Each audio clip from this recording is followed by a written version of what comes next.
Hey everyone, it's Dave. Welcome back to Zilog and Moto, the show where I go back in time and revisit each and every English language title in the Master System, Genesis, Sega CD, and 32X libraries.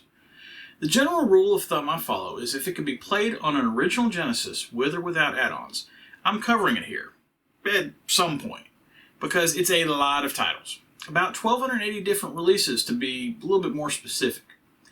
Having said that, part of doing this channel is coming up with a schedule. Usually what I've done so far is try to space out games that are part of a series as occurring every 100 episodes or so. For instance, since we're coming up on the big 100th episode anniversary of Zilog and Moto, this actually comes into play, as I've got Bill Walsh College Football on Sega CD scheduled for episode 102, since I reviewed the Genesis version of Bill Walsh College Football way back in episode 2, back when Zilog and Moto had first started, and I had no idea what I was doing, and I was recording video with a GoPro instead of a real camcorder. Why do I mention all this scheduling nonsense? Well, for games that are part of a huge series, I have to be kind of strategic about when I get them in the schedule. I can't wait too long before starting to look at those series, because then I'll run out of episodes to fit them in using my 100 episode rule. And you may not realize it at first, but when taking into consideration all 4 of the consoles that are the basis of this channel, by my count there's only one series of games that has had more related titles than this week's game, Mortal Kombat. For those of you counting at home, there are 9 Mortal Kombat related titles that appear on each of the 4 consoles in question.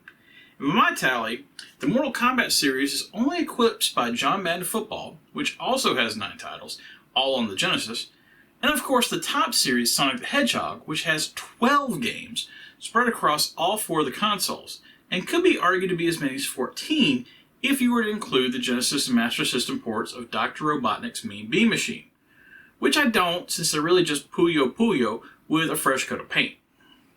As far as the Mortal Kombat series goes, the mid-90s were the golden era for the series, with the first title in the series appearing in arcades on October 8th, 1992. The response to Mortal Kombat was massive. At the time, it was still undisputed that Street Fighter II was the king of the arcades. However, Mortal Kombat was able to hold its own against the more cartoonish Street Fighter II with its inclusion of digitized graphics, blood splatters, and a thing that really got kids talking in middle schools all across the nation, fatalities. If you were an arcade of any merit, you had a Mortal Kombat machine. And the overwhelming popularity of the title led to Mortal Monday on September 13th, 1993, the day on which home versions of the game were released for the Genesis, Super Nintendo, Game Gear, Game Boy, and even though the US wouldn't see it, the Master System as well. I myself never played the original Mortal Kombat much in the arcades, instead jumping straight to Mortal Kombat 2 due to how close they were released to one another. And my friends didn't play it much as well, with them instead focusing on Street Fighter II or Samurai Showdown.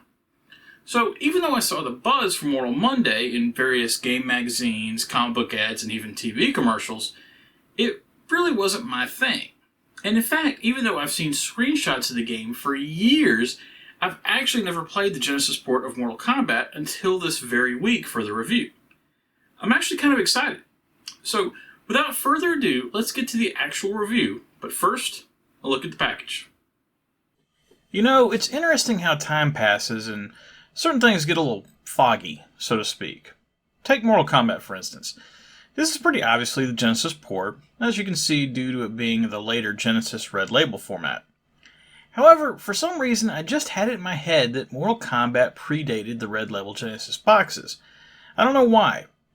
However, I think it's because this was one of the earlier Red Label releases, which Sega had just started using in late July, early August in 1993, and because I probably get it confused with the Master System version, as the PAL release of both the Mega Drive and Master System versions just had the classic logo on the cover.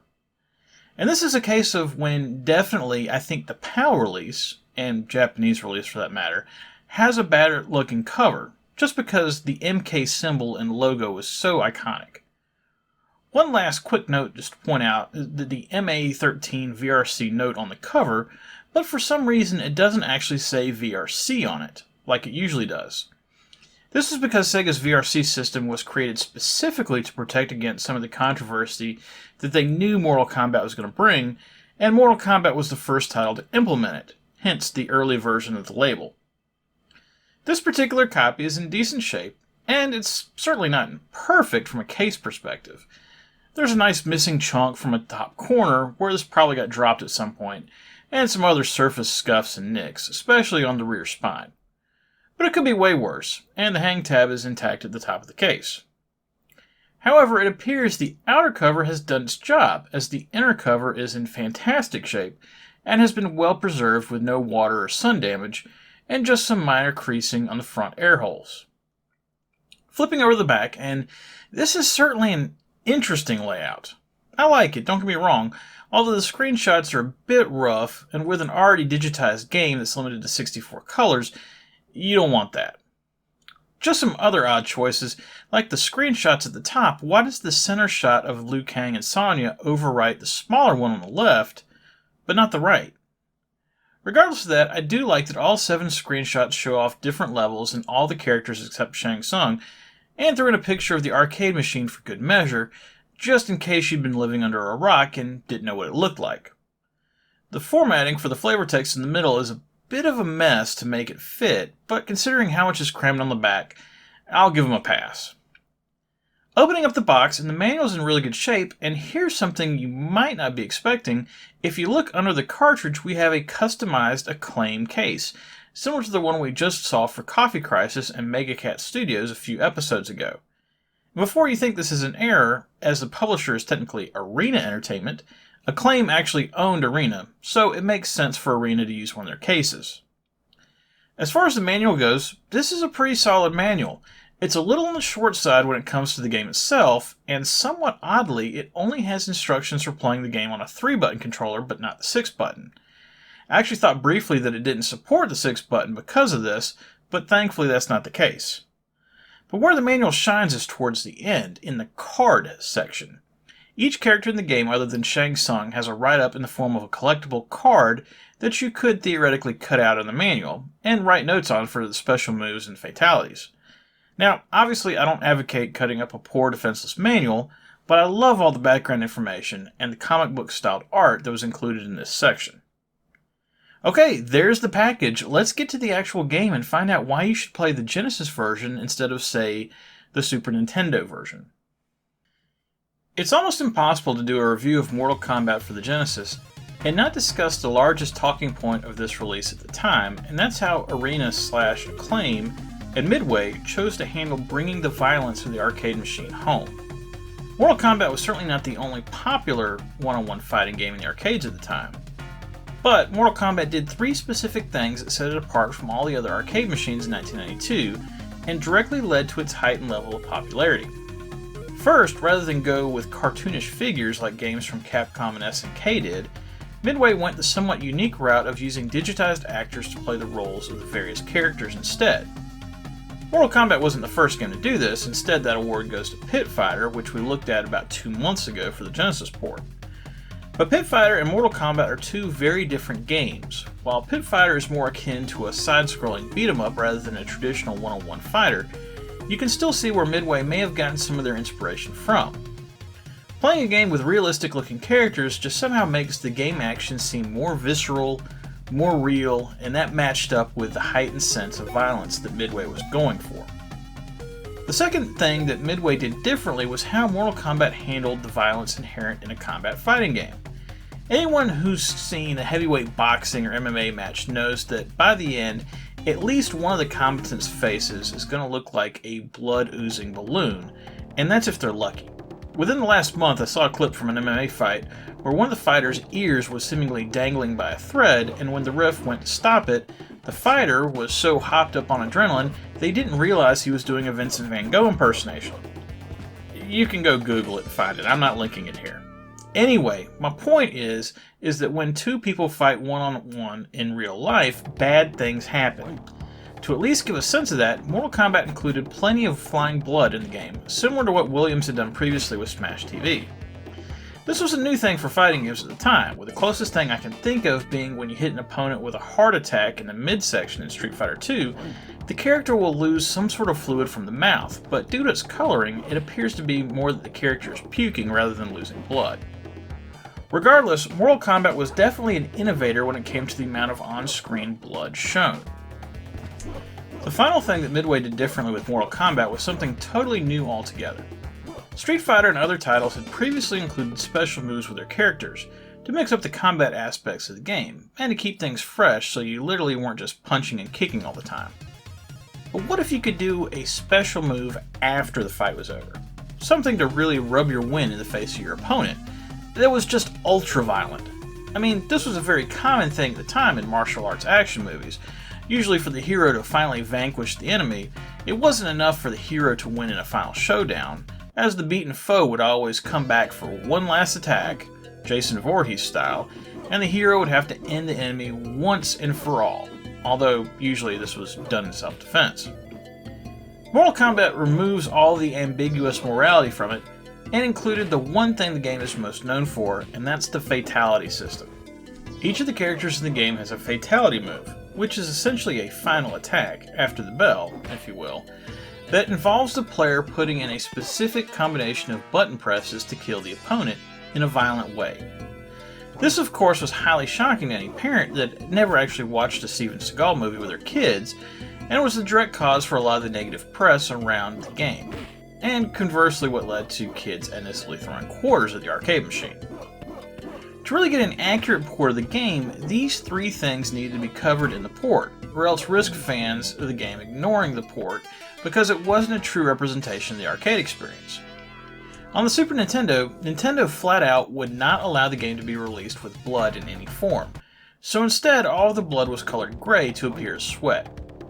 As mentioned previously, Sega created the VRC rating system specifically to handle the controversy that they knew Mortal Kombat would bring. But for the rating system to be taken seriously, it had to accurately reflect the game. To get around this issue, Midway came up with the idea of using a cheat code. In the arcade version, there are dip switch settings that can be used to censor the game, just in case an arcade operator wanted a violent video game, but not too violent. Yeah, I don't get it either.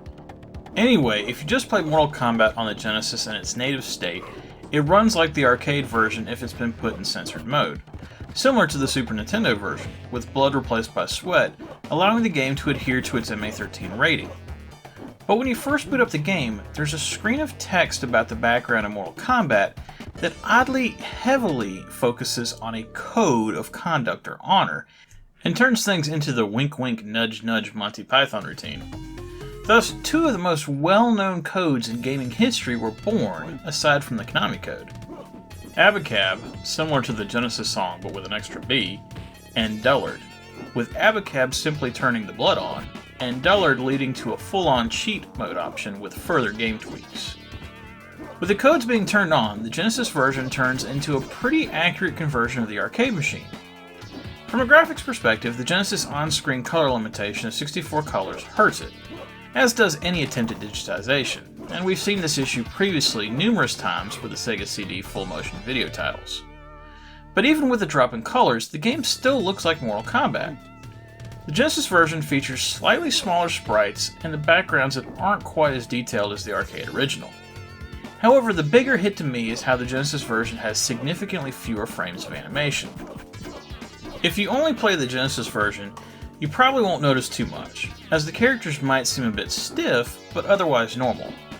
But compare it directly to the arcade version, and it's clear there were some limitations that had to be dealt with. I'm not going to hold this against the Genesis version too much, as the arcade board is clearly more powerful than the Genesis hardware. And yes, the Super Nintendo version does technically look a lot closer to the arcade version, minus the blood and censored fatalities, but I've certainly seen far worse ports to the Genesis. From an audio perspective, the Genesis port is good, but could have done better with more storage. Part of the issue is that there's lots of missing sound effects, specifically speech. None of the characters' names are said, and even the fatality sound effect is missing. However, it's not all bad. Scorpion's famous "Get Over Here" made the transition, and all the sound effects that were included sound great, with the various bashes and crashes sounding appropriately bone-crushing. I would have liked for the rest of the sound effects to be intact, but if they had to cut something, I understand why they left out what they did. This is another situation where if you weren't really familiar with the arcade version, you probably won't notice. The music, on the other hand, is fantastic. In fact, I would go so far as to say that in some ways, I prefer the music on the Genesis version to the arcade, if you can believe that. I really like how clear and crisp the soundtrack is on the port, and there's enough tracks to where you won't get tired of hearing the same music over and over again. And just to compare the Genesis and Super NES versions again, because why not, the music in the Super NES version sucks. It's really bad, and I'm pretty shocked. The Super Nintendo has most of the missing speech that I was referring to, but it trades out those sound effects for music quality. I don't really know what happened, but it just sounds muted, minimalistic, and very repetitive when it comes to certain synths. As much as I would like to have those missing sound effects in the Genesis version, I would much rather have the Genesis music, and it's not even close. The controls in fighting games are critical to the enjoyment of the game itself. Now, I know that's kind of like a well-duh statement, and you could theoretically say that about any game. Fighting games, in particular, need to have crisp controls, because otherwise you won't be able to pull off certain special moves, or in the case of Mortal Kombat, fatalities. One of the things I never really appreciated about the Mortal Kombat series is the presence of the block button. I was more of a Super Street Fighter II or King of the Fighters player in the arcades, so of course I got used to holding back on the controller to block, rather than pushing and holding a button. And this is part of why I never really played the Mortal Kombat series much in the arcades, other than Mortal Kombat 2 when it first came out. But playing Mortal Kombat on the Genesis with a 6-button controller feels great, and I actually started to get used to the block button setup after about an hour of playing. I'm not even going to discuss the 3-button configuration. It's 2020. If you're playing a Genesis with a 3-button controller, you're doing it wrong. I really like specifically how easy the special moves and fatalities are to pull off. With other fighting games, some of the moves are just way too difficult, and unless you practice that game all the time, you can forget reliably having them in your arsenal. Now, one somewhat valid complaint about the game as a whole is that technically, all 7 characters more or less play the same, with the only difference being the special moves. And I can definitely see how that's an issue, but ultimately it didn't cause me to think the game was any less fun. I think that might be more of an issue when playing against a second player. All in all, I was very surprised by Mortal Kombat on the Genesis. Slightly reduced graphics aside, it's an accurate representation of the arcade machine at home, and when the code is used, uncensored. I think the thing I was most impressed by was simply how fun it was to play. It's hard, don't get me wrong, especially the endurance matches, and I totally sucked it up and played it in an easier mode, but just the fact that the game never felt cheap or buggy, and that I was fully in control of my character the entire time, made me want to keep trying and play more. I really enjoyed playing as different characters also, learning their special moves and fatalities, and I got a nice sense of satisfaction anytime I would defeat Shang Tsung. As a result, I'm giving Mortal Kombat for the Genesis 3 stars. It's not perfect, but it's a hell of a lot of fun and a solid port of the arcade machine. Alright, that was Mortal Kombat for the Genesis. I've always been more of a King of Fighters guy personally. I just really enjoyed those titles, with all the characters and the unique 3-on-3 battle system, but playing Mortal Kombat this week has given me a much greater appreciation for the game itself and the series as a whole, and actually makes me want to play it the next time I'm at Galloping Ghost or somewhere else that has it. And that's about all you can ask of a video game. Tune in next week when I'll be playing something completely different. Next week's game, and I'm putting game in quotes there for a specific reason, is a title that I've never played, and I think for good reason. I don't think they even used to rent this at Blockbuster due to its odd status as not really a game, but maybe they did and I just don't remember. Also, I can all but guarantee it's going to be a short review, as I can't imagine I'll find that much to talk about. But I think that's okay and probably appropriate with this being a holiday week. Remember, whatever you like to play, have fun, and be excellent to each other. Later.